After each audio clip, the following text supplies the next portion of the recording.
As an ER nurse, I can see that nurse so-and-so is in charge. This is their direct line. Okay, what's going on? Let me get my questions answered that I have as a nurse would ask another nurse. And then we can move on and have a lot less breakdown in communication and holes in the patient's, either medical history or current condition.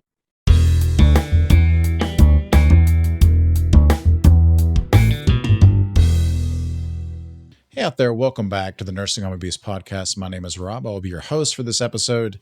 Today we are talking about the process by which a resident who is in acute need of care makes it to a hospital. Like, what is the process? How does the information in which the resident needs to be treated get from the nursing home to the hospital? But we're not having that conversation alone. We have the fantastic Jessica Medina on the show to talk us through that process. All right, but before we have that conversation, it is time for the Nursing Home Abuse Podcast. No. What is it? It's the Nursing Home Regulation Question of the Week, and your opportunity to win this coffee mug, literally this coffee mug. It's a Nursing Home Abuse coffee mug. It's got the logo on there. It's got a funny expression, which is, I can't 42 CFR 483.24B 1 through 5 until I've had my coffee. And if you know what that means. How do I get that coffee mug, you might ask? Well, you go to our TikTok, which is at Justice for Residents, and you find the Question of the Week video.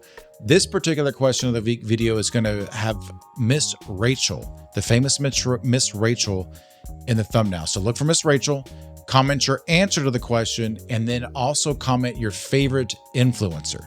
My favorite influencer is Miss Rachel because I have a 3-year-old boy who, well, I would say this, like, he loved Miss Rachel for a long time, but now I guess if you're 3, Miss Rachel is passe, I guess. I don't know, but for a long time he loved Miss Rachel. I love Miss Rachel. She's great. If you have kids, you know what I'm talking about, or if you have toddlers, you know what I'm talking about. We will randomly pick one winner and announce it on Sunday on TikTok and at shinkfirm.com/podcast/giveaway. The prize will ship at the end of the month. Good luck to you all. All right, so this week I think the difficulty level is going to be medium hard. So if you get this right, you can watch an additional episode of whatever show you're watching on Netflix right now. You get to do an additional binge. So here we go.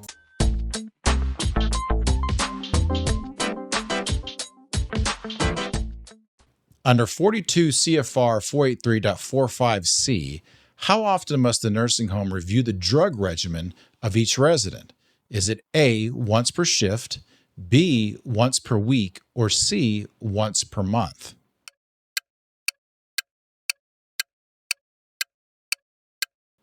And that answer is C. The nursing home is required to review the drug regimen of each resident at least once per month. All right, now it's time to get into the meat and the patates of the episode. As I mentioned, we are having a conversation about getting the resident from the nursing home to the hospital. How do we do that? But we're not having that conversation alone. We have the fantastic Jessica Medina. Jessica is a dedicated RN with nearly 15 years of experience and a background in critical care, ER trauma, and PACU, which I had to just look up just now, which is post-anesthesia care unit. For the past 18 months, she has served as a legal nurse consultant and nurse expert, combining her clinical expertise with a passion for advocacy. Outside of work, she is a proud wife of a firefighter and a devoted mom to 3 young children. She finds fulfillment in using her nursing experience to make meaningful impact, and we are certainly happy for her to come on the show, make an impact here with us today. Jessica, welcome to the show. Hi, thank you so much for having me. I'm excited to talk to you because this is something that I get asked about a lot, like just the entire process from how the nursing home determines how they're going to, whether or not somebody needs to leave. And then once they determine they need to leave, how they get to where they're going.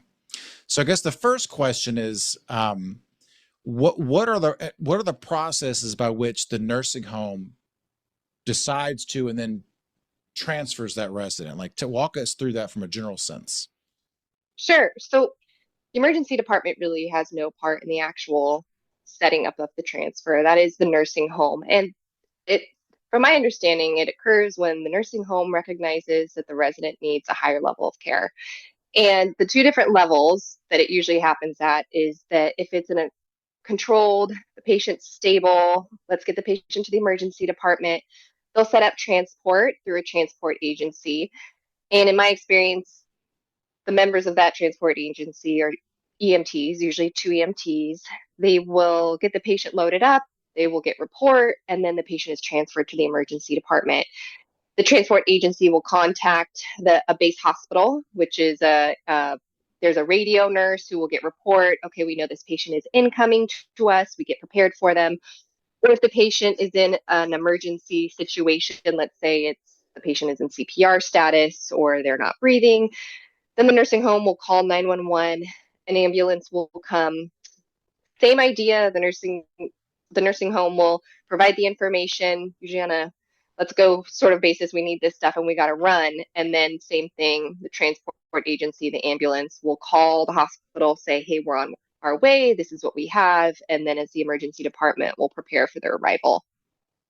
God, I got so many notes. Okay. So typically when you're receiving at the emergency room, when you're receiving a resident that's coming from a nursing home, you mentioned report.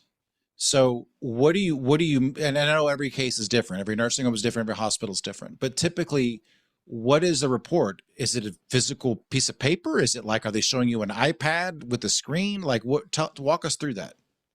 So it's a little bit of all the above. So the report that we get typically is going to be from the transport agency, from the paramedic or the EMT. They will say once they get to the hospital, well, let me back up a little bit. We'll get notification. We have a 72-year-old female coming in for a fall with right hip pain. Okay, so we know what's coming in. Then once the patient gets there, we'll get report from the members of the transport agency. And what should be coming with them, which is kind of, our gold standard, is what we call a transfer packet. That's what will have the paperwork that includes the patient's wishes for, their advance directive, their medications, allergies, pre-existing conditions. And then we also get report from the medics or the EMT. Now, maybe I'm getting into a little bit of something more than what you asked, but typically when we are transferring patient from one level of care to another where nurses are involved, nurses give each other report, whether that's at the bedside or on the phone. And I don't know why, but that is not the case when it comes to receiving a patient from the nursing home. We, as the emergency department, we don't get a report from the nursing home, which can present with a lot of challenges. While kind of a game of telephone, the nursing home gives report to the transport agency, who gives report to the ER. That transport agency, they're giving us a report based off a checklist of things that they need to know to get the patient from A to B. But as a nurse, there are many times that we have questions about the patient that the transport agency either didn't ask or they really aren't concerned with. It's not their priority. But we would have asked that from the nursing home staff. So many times we have to then call the nursing home, find somebody who's in charge of the patient, which at many times it's hard to get a hold of somebody there to get questions asked and answered, especially if that transport packet isn't complete. So to kind of give you a long answer to that question, that's the process of getting a patient over and then getting report. Okay, so the report is basically the EMS or the transport company's description of what's going on. Okay, now the transfer package, as we're calling it, in an ideal world, what is in it? Like, is it Mars, TARS, like the face sheet? Like, what? If you have lived in the perfect world, you waved the Jessica's magic wand. What's in it? In my perfect world, we have either, a pulse and I don't know if I can explain a little bit more what that is, but it's a a physician's order for a life-sustaining treatment, which explains in detail what the patient wants and is an order for what the patient wants if they're unable to say themselves, or an advance directive. A MAR that includes the patient's current list of medications, their medical history, current and past, surgical history, and a face sheet or allergies as well. That's another one. A face sheet that gives the name of their primary physician as well as a next of kin information. That's huge as well. So that's in our ideal world, or mine at least, what I would expect to be included in a transfer packet. And just for the audience out there, the fact that Jessica just rattled off what PULSE was, the acronym PULSE, without any hesitation, no, you know that she knows what she's talking about. Because I I've just been think doing this about for a it. while, and It's I been a still long wouldn't have time. known. Yeah. It's been a Uh, long time since I actually had to say the real thing. um, okay, so here's kind of a dumb question, but something that I think should be answered is why, if you have a resident that seemingly from the report has fallen and maybe has a subdural hematoma, why does all that extra stuff matter? Like, why would you need to know? Like, just treat the person that maybe they got their head is fractured. What else do you need to know? Oh, that is such a good question. Patients that come from nursing homes, many times they're medically complex. There's a lot of underlying health conditions, and you can't just take the patient. This is true for many patients, but especially nursing home patients, is you cannot just take the presenting picture. You really have to do some investigating of what else is going on. So, for example, what you just said, this patient came in with a fall, they possibly have a subdural. That is very true, and that should be treated immediately. But why does this patient, okay, this patient also has a fever, they're a little bit hypotensive, they fell because they got out of bed when they don't normally get out of bed. Okay, what's going on? Well, in their history, we see this patient has a history of a UTI, or this patient was currently being treated for a UTI. And as we know, older patients, when they develop a UTI, will at times present confused. That's why this patient has a fever. This might be why this patient also is hypotensive. Okay, are we thinking also sepsis that also contributed to this fall? So we really need the whole picture in order to take care of this patient. Also to know, hey, is this patient on blood thinners? Because that could very well change the treatment. Not necessarily treatment, but the course of the treatment. How often is it that, at least in your experience, that you get not the perfect transfer package, but anything in the transfer package from a long-term care facility? I would say that it is almost always that we get a transfer packet. The problem is it not being completed. And I would say that, oh man, 50 to 75% of the time is it completed to what I would expect it to be completed as, to have all the things that we need, where we don't have to then call the facility, we need this, or this is outdated, or this post isn't signed. So what's okay? So this would be good. Okay, so now this is a public service announcement from Jessica to the nursing homes. So what is it typically lacking? Like, what are the things when you've got the transfer package, you're like, oh, S, like, why don't I don't have this? Like, typically, what is it? And what if you've got all the you got all the nursing homes listening? Like, what would you tell them? Then in my the number one most important thing to me is to have a signed post, because if that is not signed, then it is not valid. We need to have an up to date signed post. Make sure that is the most recent, not an old one, that it is signed, because that drives the rest of our treatment. We need to know and we want to honor what this patient's wishes are.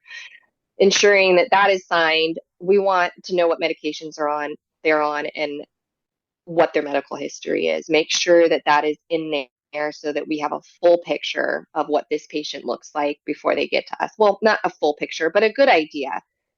And then having a next of kin or a power of attorney's information that so that we can be in contact with them, especially if this patient isn't able to communicate on their own. So I would consider the lack of having a complete transfer package a breakdown in communication. Where else would you consider, in your experience, the breakdown in communication between the nursing home and the receiving hospital? Like, where else are we having problems? The transfer packet being done in its completion, but I also think that the fact that the nursing home's practice isn't to speak directly to the nurse caring for that resident is a huge breakdown. In any other situation where the nurse is transferring a patient to another area of the hospital where there's another nurse, we give report.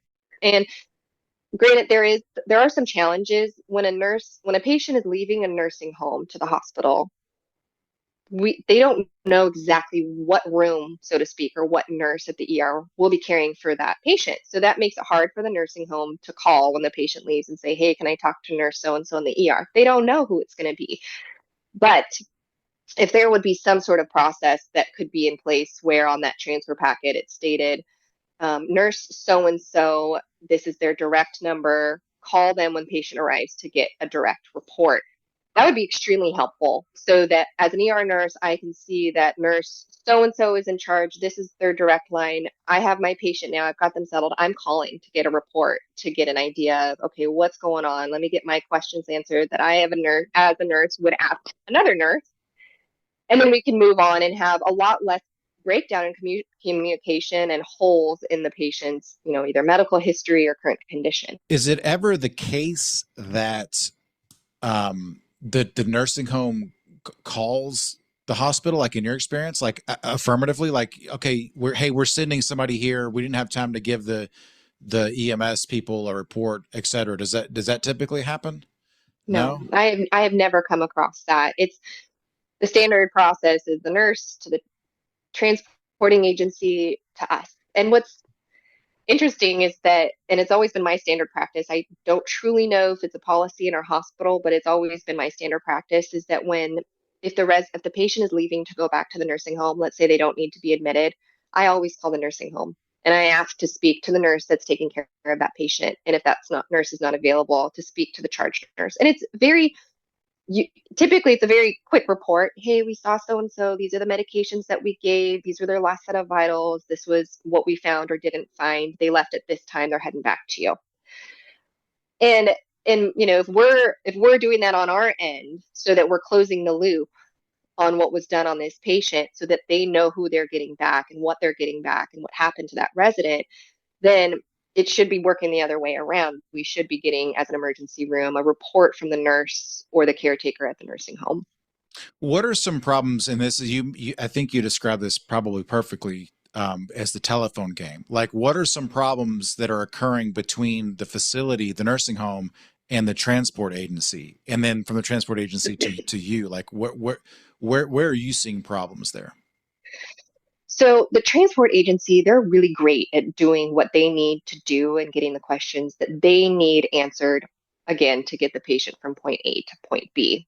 The problem is then when as a nurse, have a question of, hey, did you know if this patient got this medication, or do you know if this patient is still being treated for this? And the EMS is like, I don't know, that's not on their radar to ask, but it's on mine as the nurse. And it's a nursing brain sort of question that if the nursing home were to call to give report and I were to talk to that nurse, they would be able to answer that. They'd be expecting that question. Whereas the transport agency, again, they have their list and they don't really veer from that, which is fine. They don't really need to. It's not their job.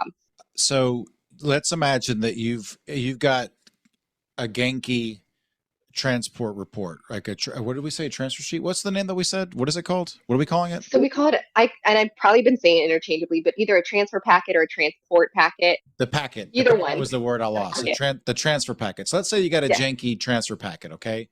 But it has the next of kin, the resident's representative, the family member, and you call them, okay? What are some things that you can tell that person that might help this transfer process? In other words, like it might be like, hey, do you have a pulse? Do you have, whatever you might be missing? Maybe they have it. Like, what are some things that you would recommend, that some actions that they could take in anticipation of potentially being in this position one day? There is, in my mind, besides the perfect transfer packet, nobody better than a family member who's involved in their loved one's care. My advice would be for any next of kin that you make it very clear to the nursing home that if your loved one is ever being transferred anywhere, including the emergency department, that you want to be notified that your loved one has been transferred and that you know where they're being transferred to. While it's not possible for everybody, if it is possible to come to the emergency department, we love having family there. They are so helpful in answering questions that we might have, just being with their loved one. Our patients do better when they have family there. They feel more comfortable. If that's not possible, finding the name of the emergency department that the patient went to, give us a call. Let us know. Say, hey, my loved one is either there or they're coming. This is my name. This is my phone number. Please call me with any questions and with any updates. And besides the nursing home, that is our first call. We call, hey, it says this. Are they still taking this medication? Or were you aware that they were being treated for a UTI? Have they had it in the past? Do they normally get confused? Just being able to have that open dialogue with a patient's family who knows them best is huge. Very well said. Well, Jessica, we really appreciate you very much coming on the show and sharing your knowledge with us.